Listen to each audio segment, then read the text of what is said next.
पतंग क्लासेस। आज की वीडियो में हम डिस्कस करेंगे इलाहाबाद हाई कोर्ट में जो होने वाला है ग्रुप सी का एग्जाम, उसके रिगार्डिंग इम्पोर्टेंट क्वेश्चंस। जी हाँ, वो इम्पोर्टेंट क्वेश्चंस वो प्रीवियस ईयर, चाहे वो एआरओ में आए हों, असिस्टेंट रिव्यू ऑफिसर, या फिर आरओ के पेपर में आए हों, रिव्यू ऑफिसर, उन सब का कंपाइलेशन हम करके इम्पॉर्टेंट इंग्लिश के पेपर्स तैयार करेंगे और कोशिश करेंगे कि आपको अच्छे से इंग्लिश की तैयारी करवा सके, वो भी बेस्ड ऑन प्रीवियस ईयर, जिससे आप अच्छे से इंग्लिश में मार्क्स स्कोर कर सके। तो चलिए शुरू करते हैं और तैयारी करते हैं पिछले वर्ष के अंग्रेजी के महत्वपूर्ण प्रश्न, वो भी ग्रुप सी क्लरिकल एग्जाम के लिए।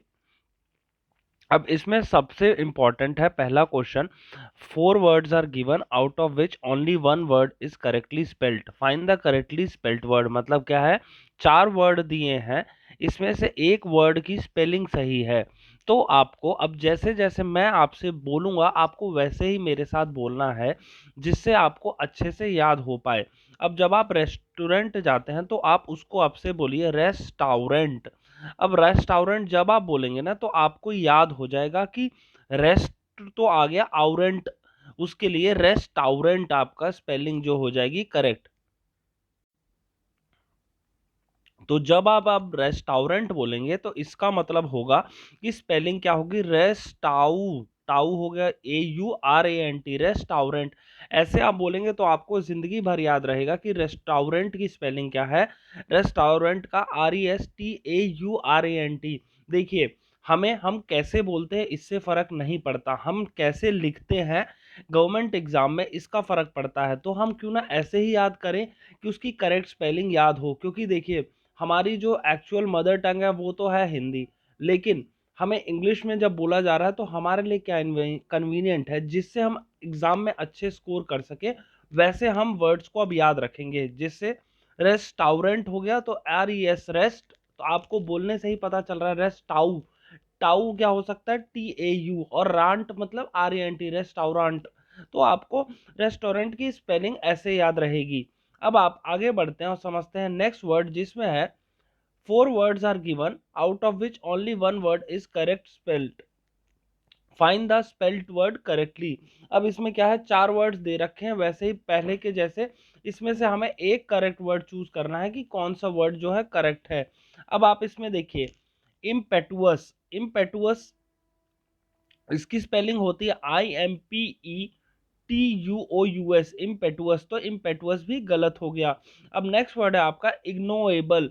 अब इग्नोएबल का क्या होता है, ऑफ लो बर्थ। मीनिंग भी मैं आपको साथ साथ बता रहा हूं, जिससे आपको इडियम और फ्रेजेस, वन वर्ड सब्सटीट्यूशन, और आपका एंटोनिम और सिनोनिम, ये सारा कंसेप्ट एक ही क्वेश्चन में क्लियर हो जाए। अब जैसे इग्नोएबल की मीनिंग क्या होगी, ऑफ लो बर्थ। मतलब क्या है, एक होता है हाई ब्लड, मतलब रॉयल, रॉयल फैमिली में बॉर्न होने वाला, और लो बर्थ मतलब कि ऐसा बंदा जो थोड़ा सा निचली कास्ट या फिर रॉयलिटी में बॉर्न नहीं हुआ, उसको कहते हैं इग्नोएबल।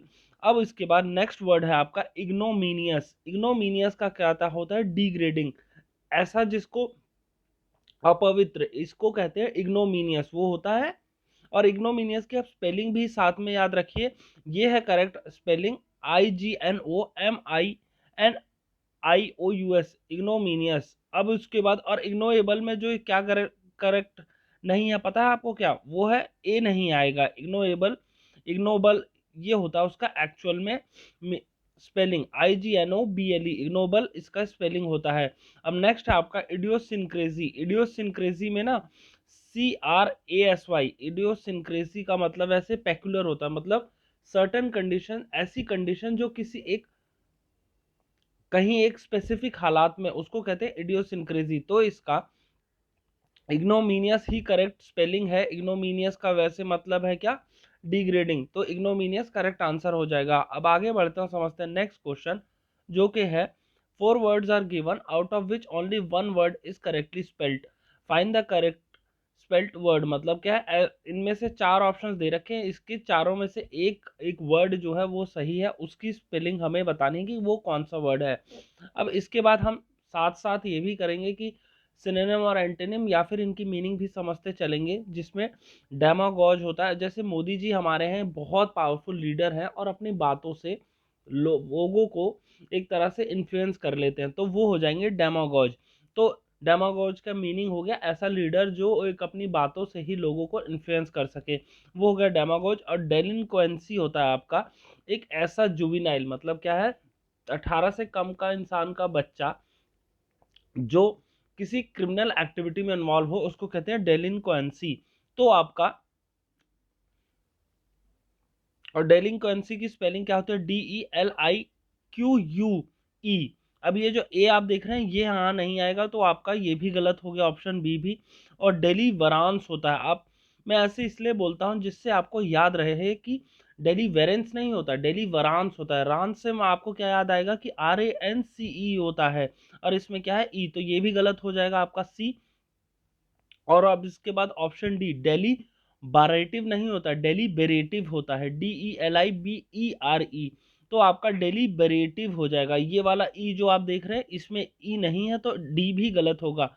तो आपका ऑप्शन ए करेक्ट हो जाएगा, जो कि है डेमागोज। डेमागोज मतलब ऐसा लीडर जो अपनी बातों से ही अपनी पब्लिक को इन्फ्लुएंस कर सके। तो आपका 169 का ए करेक्ट आंसर हो जाएगा। अब आगे बढ़ते हैं, समझते हैं नेक्स्ट क्वेश्चन, जो कि है फिर से स्पेलिंग वाला।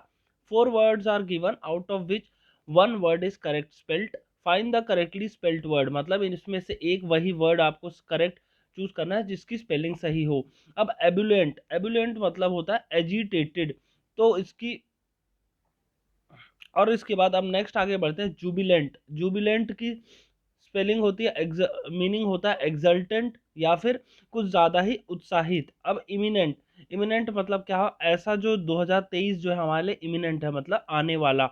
IMMINENT, इमिनेंट होता है इसकी करेक्ट स्पेलिंग, मतलब क्या है, यहाँ तो सिंगल एम है, तो आपका ऑप्शन सी भी गलत हो जाएगा। अब टॉलरेंट, जो आप टॉलरेंट आप बोलते हैं उसमें क्या स्पेलिंग होती है, वो होती है आपकी TOLERANT, टॉलरेंट।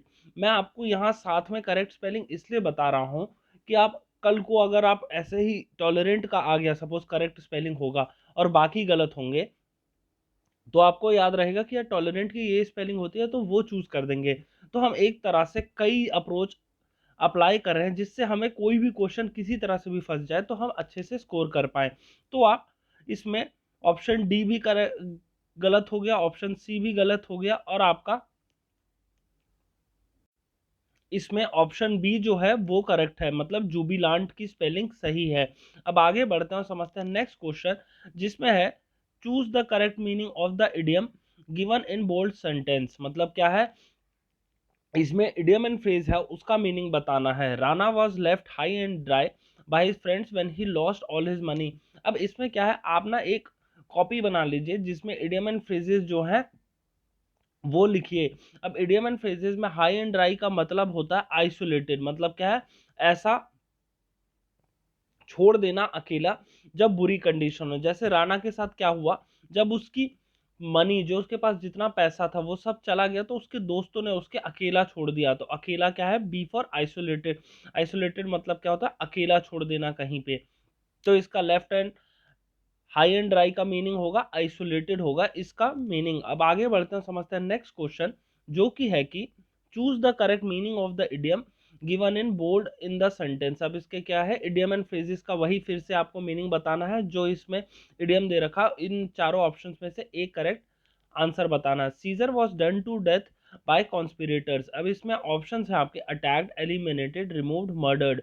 तो इसका 172 का डी है आपका करेक्ट आंसर, मर्डर्ड। सीजर जो था उसको मारा गया था कॉन्स्पिरेटर्स के द्वारा, तो इसमें आपका मर्डर्ड आपका ऑप्शन सही हो जाएगा। ये सब चीजें आप रट लीजिए, क्योंकि ऑप्शन जब एग्जाम में आएगा कि आपको बाय हार्ट ऐसे याद हो कि डन टू डेथ, अगर आप देखें तो मर्डर्ड आपके माइंड में एकदम से इंस्टेंट क्लिक हो और आप ये ऑप्शन चूज कर सकें। अब आगे बढ़ते हैं, समझते हैं नेक्स्ट क्वेश्चन, जिसमें है choose the alternative which best expresses the meaning of the idiom took to her heels. मतलब क्या है, इन चारों ऑप्शन में से इस इडियम ऑन फ्रेज का क्या मीनिंग होगा। इसका होता है कि रैन ऑफ, मतलब क्या है, टुक टू हर हील्स। अगर आपको इससे आपसे कोई कहे तो समझिए कि वो भाग गया। इसको एक एग्जांपल से समझते हैं, thief took to her heels after seeing the police. मतलब क्या है, चोर ने भाग गया अपने पुलिस को देखते ही। तो मतलब क्या है इसका, सी का रैन ऑफ हो जाएगा करेक्ट आंसर। अब आगे बढ़ते हैं और समझते हैं नेक्स्ट क्वेश्चन को। Choose the alternative which best expresses the meaning of the idiom a bolt from the blue. अब इन चारों ऑप्शन में से अ बोल्ट फ्रॉम द ब्लू का आपको आंसर बताना है। अ बोल्ट फ्रॉम द ब्लू होगा अ कंप्लीट सरप्राइज, मतलब क्या है।